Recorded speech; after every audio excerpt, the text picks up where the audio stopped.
Okay, chapter 7 or module 7.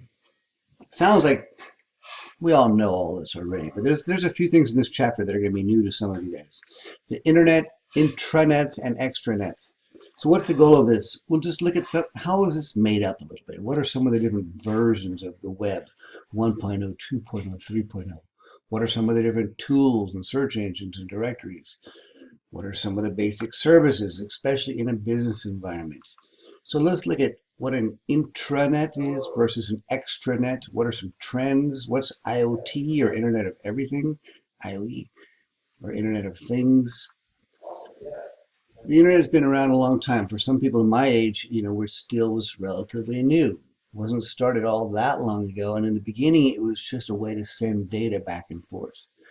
It actually started 3 out of 4 colleges that were connected were right here in California. In the beginning, it wasn't that exciting. It was just a way literally of sending data. It wasn't until much, much later that we had the web, which gave us a graphical interface and pictures and things like that. So there definitely is an internet backbone. That's what you've heard of called like the roads for the traffic to travel. Well, today it's fiber optic cables, there's satellites, there's microwave dishes, and lots of different ways that we can connect computers owned by many different organizations, including universities, high schools, governments, military, many private companies, Qualcomm, all the banks. So the internet is a worldwide connection of networks. www just means it's the World Wide Web, and that's more than 20 years after the internet came about. So for the first 20 years, it wasn't very exciting. It was a way just to send textual documents and images. Now, all of a sudden, in 1989, the guy who actually gets credit for inventing the World Wide Web is a guy named Tim Berners-Lee, and he did not make millions of dollars. Both of his parents were teachers, so he was used to just creating some things and publishing them. So the whole idea of hypertext was that we could include references to audio, text, images, video, and all that, and basically link to them. And you could be on one document in Switzerland and link to a document that's in Australia, and then link to another one that's in New York. And that was the whole idea. So servers or web servers, those are the computers that store the files that us as the clients get to access. Again, files can be stored anywhere in the world. So 1 minute you're in this place, 1 minute you're in that place, and it's just as fast as international phone calls. The speed of all this is beyond any of our comprehension, but as we know, it works. So how does this work? The DNS system, the DNS, domain name system. We have something like www.grossmont.edu. Well, IP or Internet Protocol addresses are set up by this group called ICANN. And then to get a DNS, you have to reserve it. And you can get them through many sites today like GoDaddy or Bluehost. There's many different places you can get these, but they are reserved. Only one person can own each one, as you know. So we have a top level domain. It just happens to be that it defaults to the United States. We don't have to put that. But if you were in France, you'd be google.fr. Or Germany, it would be Germany would be Deutschland. So I think it's google.dl is what I think is Germany. England is the UK. Canada is .ca. So there's country codes, which we are lucky in the United States that it's just the default. So there's lots of different top levels. As you know, EDU is being educational institution. .coms for commercial or business. Militaries, governments, non-profit organizations, and things like this.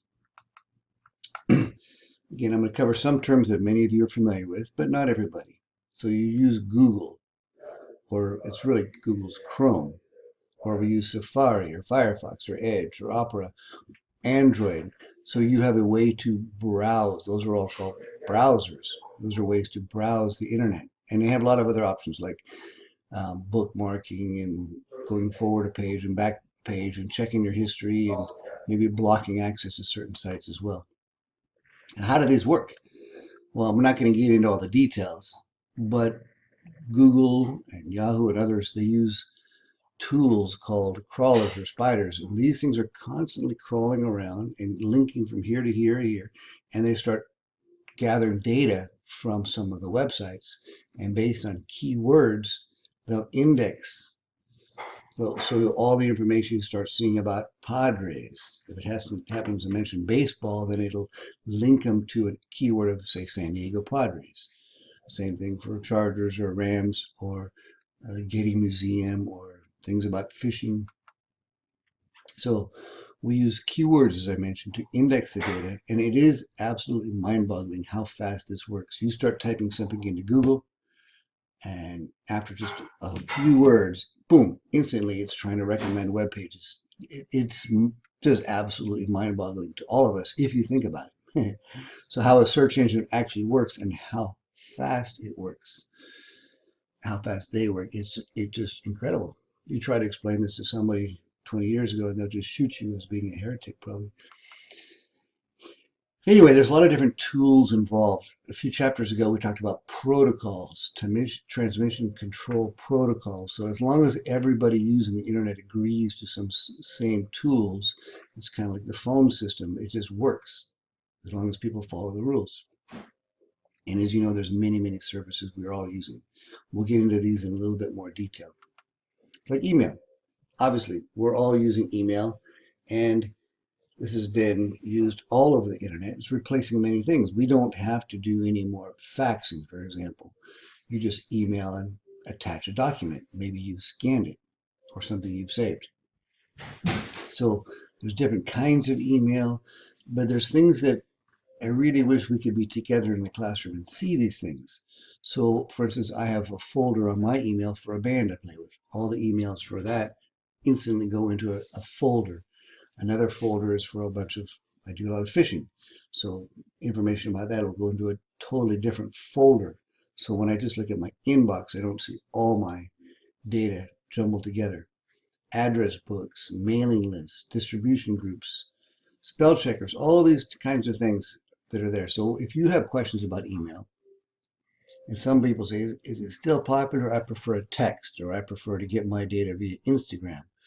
Well, certainly for business purposes and a class like this, it's absolutely essential that we still use email. Discussion groups and news groups, just exactly like we have the discussion group in our class. But any hobby you happen to have, let's say you're a guitar player, or you surfing, or you bake certain kinds of cakes, or whatever kind of discussion group you would like to be in, there's groups out there for that.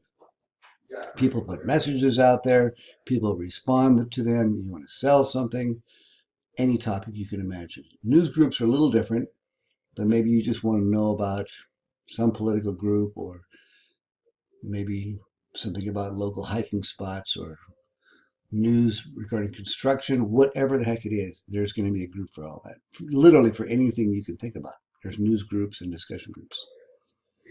Instant messaging, I won't spend much time on that because most of you already know, but there's a lot of things other than just texting or Facebook. For instance, I deal with a lot of people around the world who don't have a US phone, so we use WhatsApp.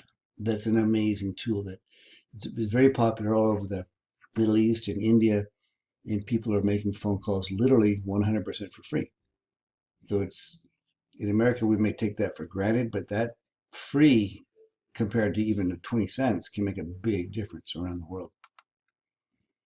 Okay, and there's just lots of other tools for this, Instagram, Facebook, etc., where you have literally sending pictures, text, videos, and all that 100% free, which by now you may say, yeah, so what? I'm used to that.